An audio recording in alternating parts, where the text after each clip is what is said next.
Halo teman-teman, jumpa lagi bersama dengan saya. Kali ini kita akan membahas bersama-sama yaitu dengan judul atau dengan perikop keluargaku meniru Tuhan. Keluarga Kristen harus mengikuti atau harus meniru teladan Tuhan. Keluargaku harus meniru teladan Tuhanku. Keluargaku harus meniru Tuhanku. Teman-teman, remiding agama, gambaran dirimu dalam keluarga ke dalam bentuk sebuah lukisan atau gambar. Sekali lagi, gambaran dirimu, gambar diri kita adalah dalam keluarga ke dalam bentuk sebuah lukisan atau gambar Allah. Yang kedua adalah sertakan sebuah penjelasan tulisan di belakang tentang refleksi dirimu di dalam keluargamu sejujur-jujurnya. Yang ketiga adalah yang minimal atau dinilai kreativitas ketetapan waktu karena sesuai dengan penjelasan. Ngobras dulu men. Apa yang terlintas di pikiranmu saat berbicara tentang jodoh?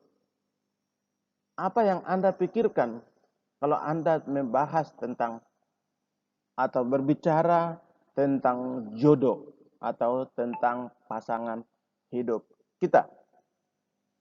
Yang kedua adalah apa definisimu tentang pernikahan atau perkawinan?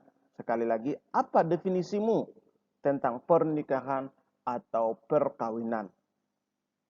Yang ketiga adalah apa yang paling dicari orang di dunia? Ya. Apa sih yang paling dicari orang dunia? Yang keempat adalah bagaimana untuk bisa menjadi bahagia. Bagaimana caranya sih menjadi bahagia itu? Mau nggak punya keluarga yang bahagia? Seperti apa? Seperti apa itu keluarga bahagia bagimu? Lalu menurutmu apa yang perlu kamu miliki untuk bisa menjadi pribadi yang bahagia dan membentuk keluarga bahagia nantinya? Bagai anggur, begitupun keluargaku, atau bagai angkur, begitupun keluargamu. Ingatlah, ingatkah kalian dengan cerita pokok anggur yang benar, Yohanes 15 ayat 1 sampai 8?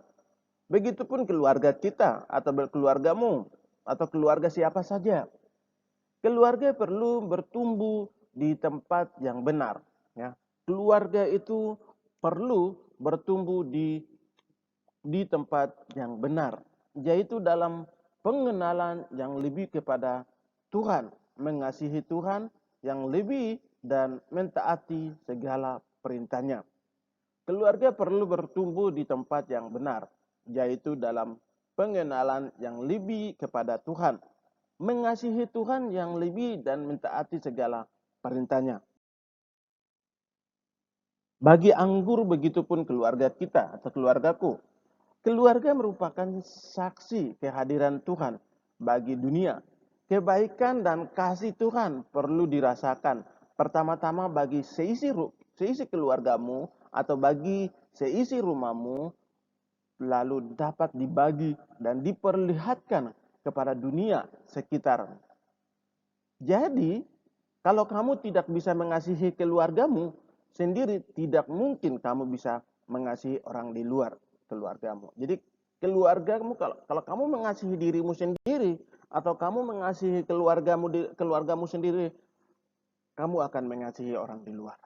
Tetapi kalau kamu tidak mengasihi dirimu sendiri atau kamu tidak mengasihi keluargamu, kamu tidak akan bakal untuk mengasihi orang luar. Bagai anggur, begitupun keluarga berakar. Akar haruslah kokoh agar tanaman juga kuat. Tuhanlah sumber kehidupan keluarga dan Tuhan haruslah menjadi nakodanya. Keluarga yang berakar Kristus juga berarti yang pertama, menjadi sabda atau firman-Nya sebagai tempat tinggal atau keluarga atau mengerti hal-hal dalam hidup dari sudut pandang kasih Allah. Yang kedua adalah menyampaikan pengalaman atau kesaksian iman para leluhur kepada anggota keluarganya, nilai-nilai Kristiani, impian-impian motif Kristiani dari generasi sebelumnya.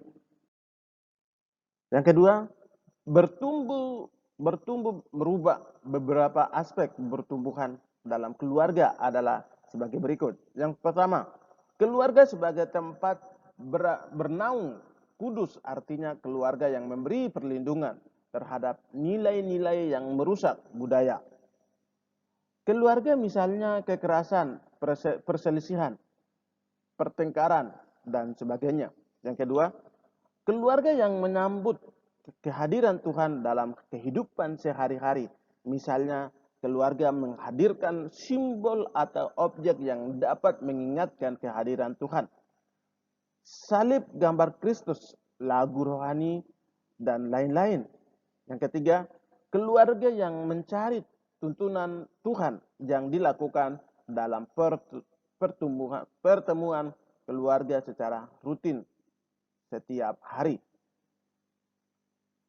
Keluarga yang menopang kehidupan religius atau rohani masing-masing anggota keluarga, misalnya melalui sharing bersama, bincang-bincang nasihat, kemauan untuk saling mendengarkan, dan sebagainya.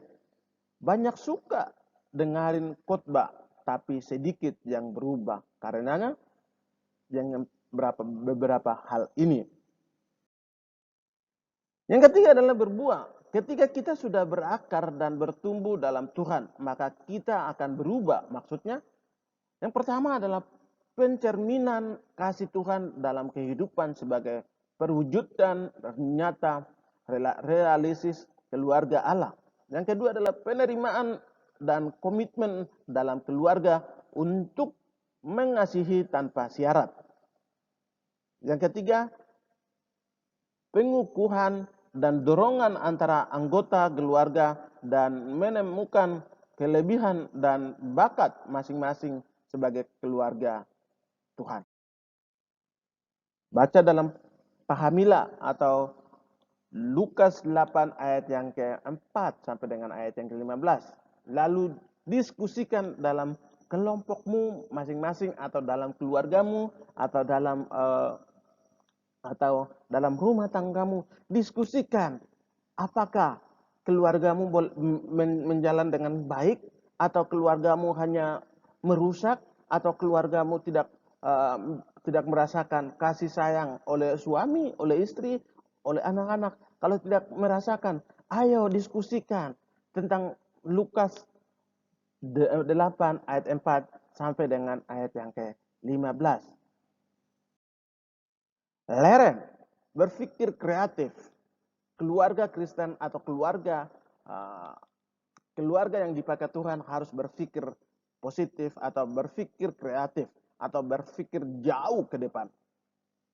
Yang pertama adalah bentuklah kelompok yang terdiri dari 3 sampai 4 orang bersama teman kelompok kamu. Kamu deskripsikan penjelasan guru kalian dalam gambar pohon. Hal-hal apa saja dalam pertumbuhan keluarga yang termasuk dalam akar, batang, serta buah kaitan dengan bacaan Mazmur 1 ayat 1 sampai dengan ayat yang ke-6. Ini menunjukkan bahwa seorang anak murid membicarakan tentang keluarga yang kreatif dan dia mau supaya keluarganya menjadi harmonis di dalam keluarganya. Gambarkan secara menarik dan kreatif, kemudian presentasikan di depan guru dan teman-teman kalian. Artinya anak sekolah yang bijak, anak sekolah yang pandai keluarga yang bijak, keluarga yang pandai mengajarkan supaya anak itu menjadi mandiri, anak itu menjadi pintar, anak itu menjadi orang disukai oleh Tuhan dan disukai oleh